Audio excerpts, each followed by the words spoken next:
I was introduced to Mike and Betty LaFontaine and this remarkable project by a longtime friend of mine and a fellow filmmaker by the name of Yuri Sanada. Yuri and I were working on some projects in Brazil, and years later he called me and said he just got back from a voyage across the Atlantic in an ancient boat. That was the voyage of 2009. He was a crew member and he also shot the film. And then Yuri sailed again with Captain Beale and the Phoenician in 2020, and we reconnected. And when he called me and said that they were dismantling the boat and rebuilding the boat for a museum on the banks of the Mississippi River, and that he'd like to introduce me to Mike and Betty LaFontaine, I said, wow, I'm most interested.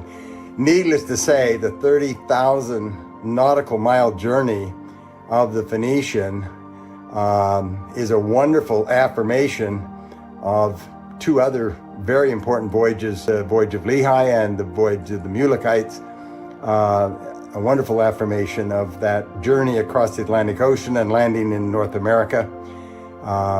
And more than that, Captain Beale demonstrated that the materials and the technology of 600 BC were more than sufficient to build a really stable seagoing vessel, as Lehi did and as he did. And that's a wonderful affirmation. And the fact that it's now going to be available for people to visit and to relive that experience, not only of Captain Beale and his intrepid crew, but to reimagine the voyage of Lehi and the Mulekites and the many other migrations across the Atlantic Ocean that we know took place.